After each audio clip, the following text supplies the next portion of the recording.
Tennessee WildCast is live on the air with the latest on hunting, fishing, boating, and all things outdoors. Make welcome your host, drummer, and outdoor expert novice, Jason Harmon. Hello, everybody, and welcome to this edition of Tennessee WildCast. I'm Jason Harmon, and we are live right here at the Fall Creek Falls State Park, which is pretty cool. We're at the clubhouse here on the golf course, and got Miss Mimi Barnes with me. She's our Region 3 information Good to be girl, back. and glad to have her with me. Yeah, happy to be back. Yeah, we got some good stuff today. We're going to be talking about how the park partnerships with us and how we work together on a lot of different things, from fisheries, and mainly fisheries today, but there's a lot of stuff to do here at the park, including golf right here on the golf course, and there's all kinds of stuff like rock climbing, fishing, hiking, everything, just about everything you can do outdoors, you can find it right here at Fall Creek Falls. Yeah, Fall Creek Falls is a beautiful, beautiful state park. We were told earlier it's the #1 visited state park in the state of Tennessee, and they had 1.5 million visitors last year alone. So a busy place. Yep. But you wouldn't know it. I mean, it's so expansive and absolutely beautiful regardless of the time of year. Right. And I'll go ahead and mention this just to get it out there. We're on location today because of a special hunt that we were doing here at the park.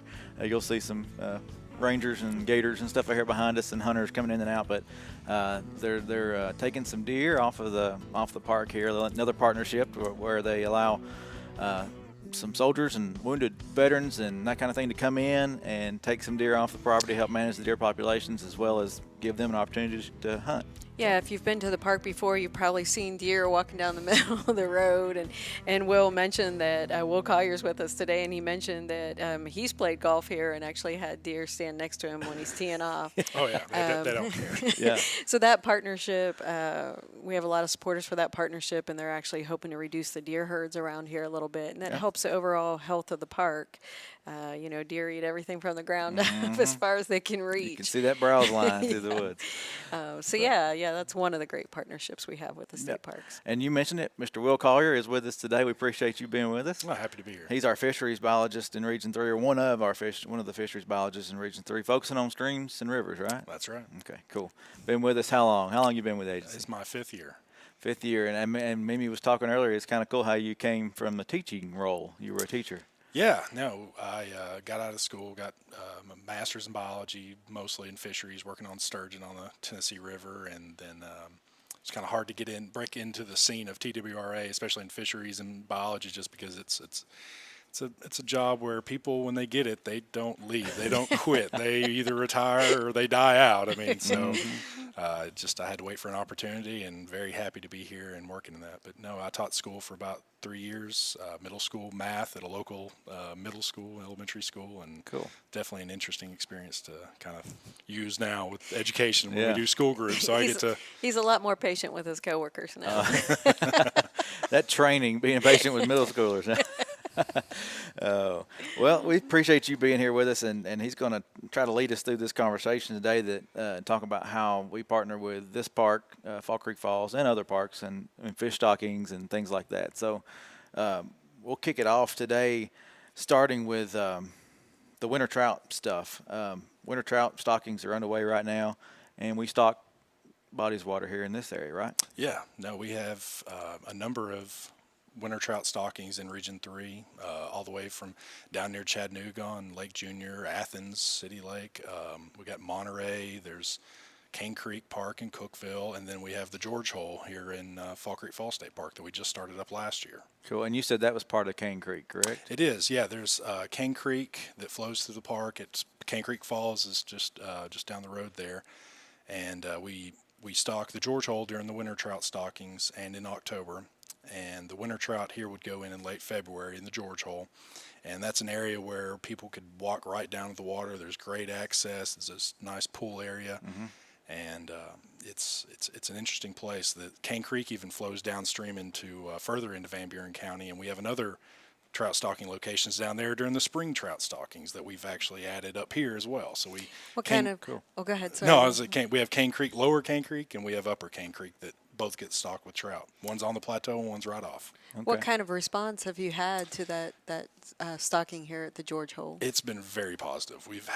I've been in contact with Jacob Young, the park manager, a lot, trying to get a feel for how much use it's getting, and it's gotten a lot of pressure. And so we started that kind of as a trial this past spring, I guess at the end of February. And we kind of checked in enough, and we got a lot of response. I even came up here just to check on it, see how it was, and I actually ran into a guy that was from Chattanooga, had never been to Fall Creek Falls State Park before, and he just wanted to come up and try his hand at fly fishing for the trout. And I asked him how he did. He's like, "Oh, I've already caught 15 this morning. Wow. I'm trying to figure out how I'm going to get home because my wife's calling me. I'm trying to, she's trying to get me home, and I keep catching fish. So, I mean, I was like, well, that's a good problem to have up here. So, yeah, that's awesome. Very happy to hear that. Yeah, I was talking, speaking of Jacob, I was talking to him earlier today, and he said that they're seeing an increase in visitors as far as people wanting to rent cabins or camp. It's bringing in revenue for the park, and even though the inn is down, they've closed it and they're remodeling or whatever they're doing with the inn there. A rebuild. The folks are still coming and camping and using the cabins and stuff during this winter trout adventure. So, and that's when Jacob and I first started talking about stocking Fall Creek Falls with, or the state park, not the actual falls. Yeah. With trout, is that it was a time when it gets minimal use. The park does, and so they're looking to increase visitors during that time of year, and so bringing in trout and having people catch trout and being able to keep them, it definitely it's definitely a good thing for the park and for us as well. Yeah, a lot of people don't think of a state park as a fishing destination, but obviously this is a nice one, and it is a beautiful place to visit. You mentioned earlier that you've done some survey work here too. What else do you find outside of trout here? Well, for those that have been here, they've been on, they see the lake that, was by the inn and over some of the cabins that overlook the lake. We have a rotation on some of our state park lakes that we're on Region 3. We're able to go out and do some electrofishing surveys to see how those state park lakes, the bass, bluegill, red ear populations look. And Fall Creek Falls is one of those that's very important to us just because it's so large. It gets a lot of fishing pressure. And so last year we came out and did our electrofishing survey and picked up some really nice bluegill, shellcracker, and some nice largemouth as well. Oh. Wow. It's a lot of good fishing Yeah. opportunities. Oh, yeah, that's, cold water and warm water. And y'all have stocked, and correct me if I'm wrong, shellcracker and catfish, is that Yes, right? just this past year we had this fall, we were able to put in some more shellcracker, red ear sunfish, and put in some channel catfish as well. And Jacob was praising those efforts, that the fishing is great. These lakes and ponds needed that. He said we needed those fish, and that's improved them. That lake is important too. We partner with Fall Creek Falls State Park for the free fishing days, and there's a huge kids event here during that time. I've been up. I don't know if you have. I haven't made it up to this one, but no, I've heard it has a huge, number of kids here. I know Kyle Walling, Officer Walling, is here, and he always tells us there's hundreds of kids out there every year. Yes, Mark Patterson from Bledsoe County and Kyle Walling, both those officers are heavily involved in that day, and there's hundreds of kids that show up. Great turnout, great prizes, and then of course we love seeing the kids out there with their fishing poles actually catching, and they do bring in some nice fish that day from your stocking efforts. Yeah, we do a stocking just for that, for free fishing day, like we do some of our other free fishing day events for the kids. We do just a large catfish. The catfish that went in this fall were much smaller, because we're hoping they're going to grow up and be big one day. But we put in a smaller number of large catfish specifically for that event, usually the week of, if not a day or two before, just to give that extra shot in the arm for the fishery. Then That's good information. That's probably something people don't know. Our stocking size of fish is not always, you're not stocking these kind of fish. You're stocking smaller fish. Can you explain that a little bit, just so people at home know? Yeah. So a lot of our year-round trout fisheries, we stock fingerlings, brown trout, maybe 3 or 4 inches in length, knowing that they're going to grow and get larger. And, the Caney Fork River, Center Hill Tailwater, just in DeKalb County, Putnam County area, we've never really stocked any large brown trout ever in that river. It's always fingerlings and maybe 7-8 inch fish tops. Because the water's cold enough that they're going to survive. Exactly. They're going to survive. They're going to get bigger. And, we do that survey every year, electrofishing, 15 miles of that river. And almost every year we're picking up 24, 25, 26, up to 30 inch long brown trout. That's exciting. 10, 15 pounders out of there. Wow. We know that they were, the size of your finger when we put them in. Wow. So, but like I said, for Free Fishing Day, we always stock large 1-2 pound catfish at a lot of events. We're out, the fisheries personnel are out every year for Free Fishing week. We call it week because it's not just the day for us. Correct. Yeah. It starts early for us because we get out there and we're, there's days and nights where we're there till midnight stocking fish all over the state. So, but it's great. And then, so that's normal stockings, but then, like you said, the special stockings for those Free Fishing Days.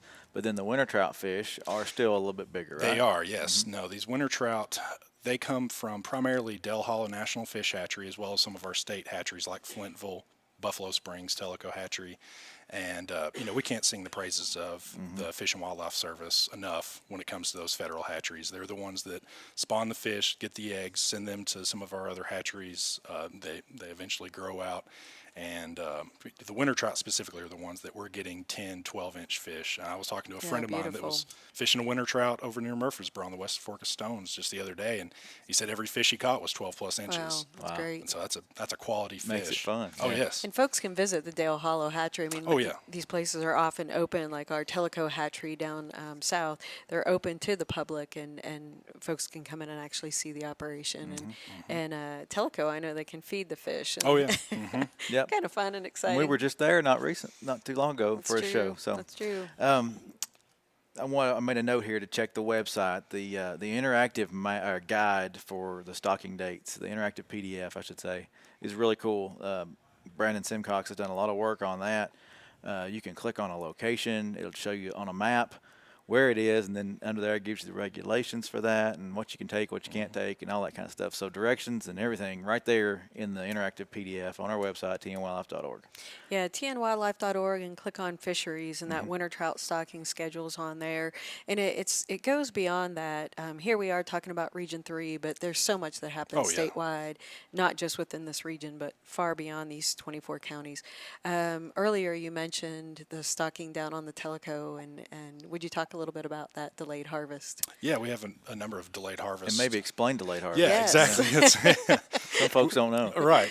Delayed harvest season is just that. It's when you delay the harvest of the fish. And so usually, depending on the river, and you have to check the fishing guide to make sure that you're, abiding by the regulations. But usually it's the 1st of October is the delayed harvest season will begin. And what that means is it's only catch and release until usually about early March, depending on the river. And what that does is that allows us to put in fewer fish during a time of year where maybe not too many people are fishing, but to know that those fish are most likely going to remain in that area and grow throughout the winter without us having to feed them to get them larger just to be back in the stream in the spring. So it's not only good for the people that are able to come fish them because they're, being able to be out there, but it also allows us to have fish that are larger quality without us spending our resources raising them. And it's also true because water temperatures will start to increase. Yes. Once spring hits. Right. So then they're harvestable. Yeah, exactly. And so that it basically gives a good quality product right for the harvest season. Hiwassee River is one of the better ones where those fish that come in October and December, some in November, it gives people that want to catch and release fish the time to go do it. They can have that river almost to themselves for catch and release fishing, and that's a big passion for a lot of people. And then it allows us to have a good quality product in there in the spring for anybody that wants to come in and catch those fish and take them and harvest them. And it is another gorgeous spot. Yeah. Oh, yeah. And if I don't want to put you on the spot here, but what's the take that come that time of year? How many can they take? Seven, depending on the statewide trout regulations for trout is 7 fish per day. Okay. Certain rivers have different regulations. Right. The Hiwassee, it's only 2 can be brown trout. There's no size limit. But if you go to like the Caney Fork River, Center Hill tailwater, it's 5 total fish. Only 1 can be a brown. It's got to be 24 inches or larger, so a trophy. And then the rainbows and brook trout that are there have a slot limit on them, 14 to 20 inch protected. Sounds like we can put him on the spot anytime. I know. He knows exactly what he's talking about. But again, tnwildlife.org, the most up-to-date fishing guide is there in PDF form. You can check it from your smartphone. Exactly, yeah, through the app or through online, tnwildlife.org. So we spent this time talking about trout, winter trout stocking, but you mentioned muskie to me earlier, and about muskie fishing in some of these areas during the winter months. Can you talk a little bit about that? Yeah, well, we're in, the watershed. We're in the Caney Fork River watershed right now. The Cane Creek that, just down the road goes into the Caney Fork, eventually comes into Great Falls Lake, then into Center Hill Lake. But this whole watershed, Cane Creek, the Collins, the Calf Killer, it all has a naturally reproducing muskie population or muskellunge. And it's a trophy fishery. It's 50-inch minimum length limit on these fish. So, I mean, literally, they got to be this big. If you say I caught one this big, I'll believe you, because it's not a fish story. We've seen them, and we do survey work every year to keep track of the populations and make sure they're doing well. But there's a lot of people that it's a big passion for them. They fish northern muskie up in Minnesota and Michigan and Wisconsin, and they fish all summer long up there. And they drive down here, and some of them stay throughout the winter just because their lakes are frozen. They stay all year down here to fish for our muskie. Just for that. Are these guides that come Some down? of them are guides. Okay. Some of them are just really, they may not stay all winter, but they'll definitely come up. There's a group of people that come in every winter and fish for about a week. Wow. So I got to ask you, what's your favorite fish? Oh, man. I don't know. Probably brook trout, just because it's our state's only native trout, and it is beautiful. I mean, it's green and yellow on top and red fin.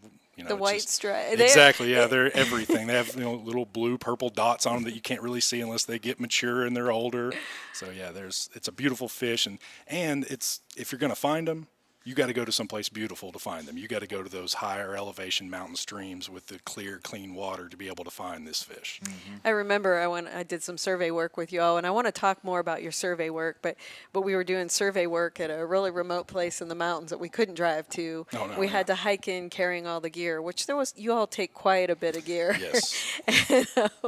and I told my husband, when you're driving down the road and you think no one ever goes there, I said, that's where we went. Yeah. That's where you all were willing to go to collect that data for the longevity of our only native trout. So Yes. I really appreciate the work that you all No, do. we enjoyed it. It's great fun. No, I mean, I can tell you do. Yeah. I can tell. So talk to us about, we hear all these terms internally all the time about surveys and krill and all these different types of surveys that you take in biological data that you collect.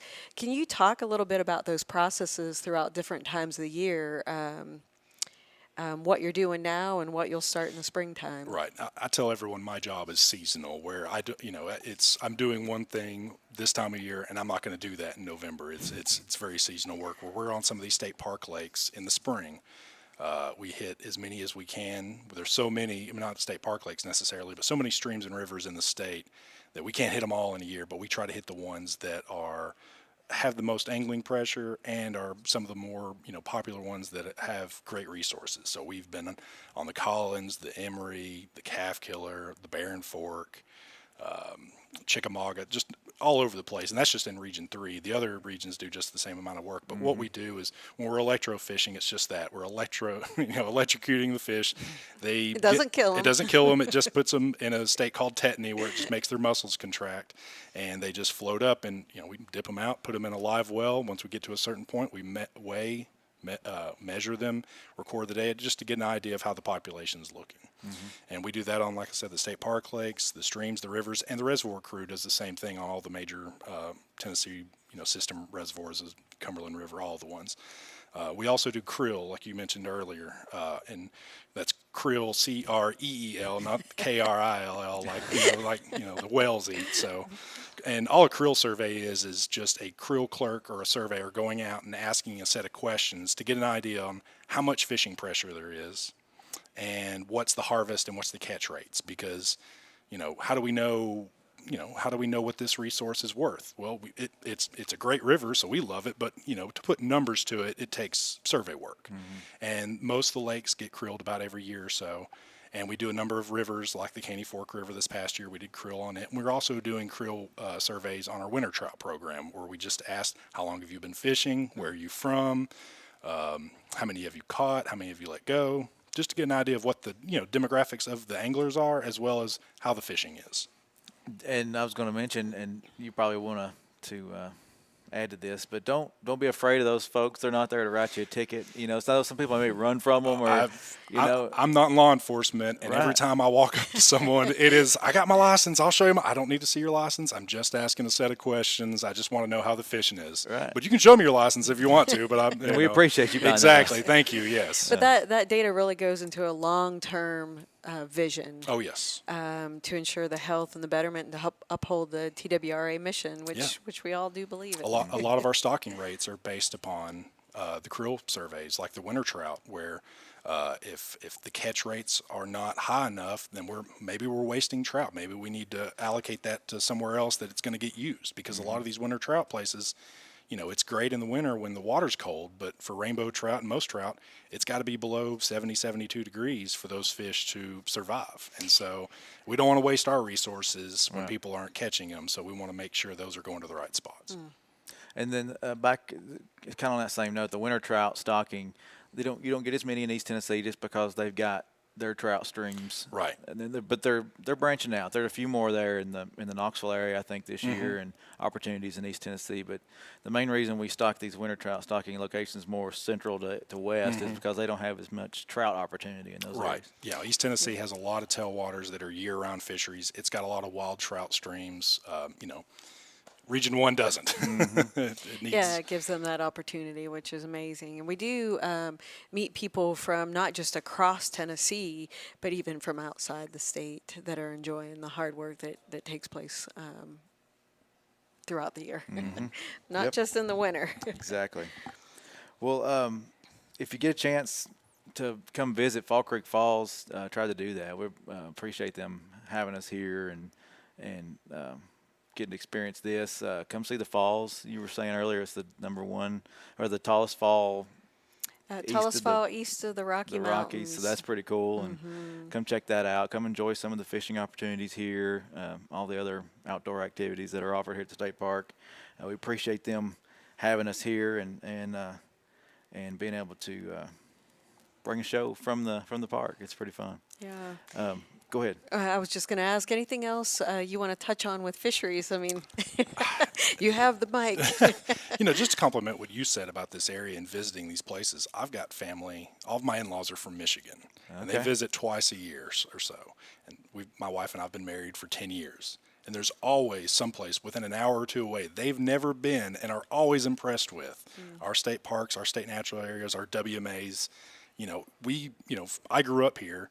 I don't think about it that way, but you get an outside perspective on it, and we have something in this, in this state that most states don't. Yeah, the diversity, which reminded me earlier when you were talking, I just have to tell a story. I can't remember where we were, and you all were doing an electrofishing demonstration in the water, and our fisheries guys know fish so well that someone pulled out a little fish, and Will, his eyesight's much better than mine, obviously, but Will had to count the scales in between the eyes to know what kind. I don't know if it was a chub or what it was. There's a number of ways. Some of those fish that you have to count scales or gills, and So we're talking about sports fish here, but you all are looking at a plethora, variety of fish that might not be considered a sport fish, but nevertheless they add to the beautiful state of Tennessee's diversity. Oh yeah.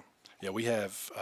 We've started and working with the U.S. Forest Service about doing snorkeling demonstrations for kids. We did a couple this past summer where we take them and up in the Catoosa WMA on Daddy's Creek, and we got in the water with them. We had snorkels and masks, and I've taken my kids, and people don't realize what we have in these streams and rivers. You just think about bass and trout and things that you catch. Tennessee has more species of freshwater fish than any other state in the U.S. Amazing. And a lot of those are little fish, but they're beautiful, and darters and everything else that we have, people just don't think about. So it's nice to see people that may have not known it was there. You put a mask and snorkel on them, and they're like, "Oh my gosh, I've lived here my whole life. I had no idea these little fish existed, and they were so beautiful."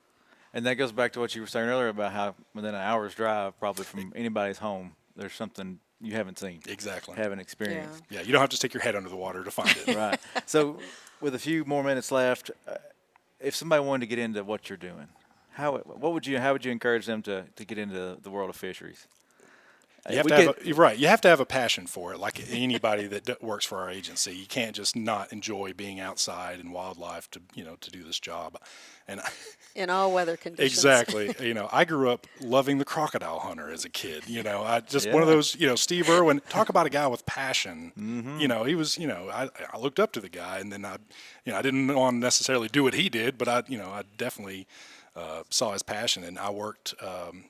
Made great, good grades in high school. Went to Tennessee Tech University, got a bachelor's degree in wildlife and fisheries. But Tennessee Martin, UTK, they all have programs like that. Mm-hmm. I got a master's in biology, emphasis, like I said, in sturgeon on the Tennessee River. But we're working with students from Tennessee Tech right now to give them volunteer opportunities, doing creel work on some of these winter trout places. And that's really for these students that are already in the pipeline. That's what separates. They need to be able to have feet on the ground, working with us and seeing what we do to really gain an appreciation for what we do. And it always helps when you know someone like that and you can vouch for them as you're interviewing them. Mm-hmm. This kid, I remember him when he was 19 as a tech student. Look at him now. Yeah.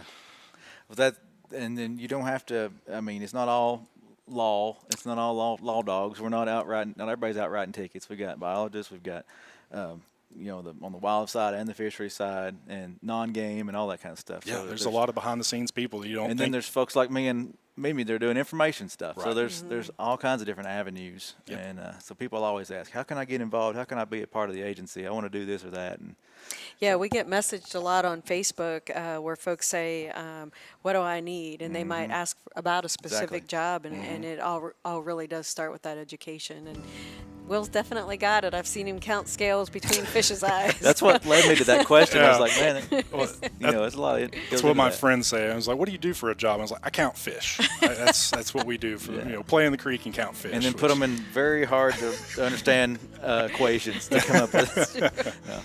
Well, we thank you for what you do, Will, and all the hard work you put into I enjoy it. Region 3 and beyond. Yeah. We really appreciate you being a part of the show and taking time to come up here. And we want to thank the state park for allowing us to be here today. And we're thankful for those partnerships. We know they appreciate it, and we appreciate it as well. It gives opportunity for folks to enjoy great opportunities in different parts of the state. It does. Thank you. Thank you. Thank you, Mimi. And we will see y'all next time right here on Tennessee WildCast. Thanks for tuning in. Stay connected with TWRA by visiting our website at tnwildlife.org and follow us on Facebook, Twitter, and Instagram. Hey, it's all about Tennessee wildlife. It's what we do. Tennessee WildCast will be on the air again next week. We'll see you then.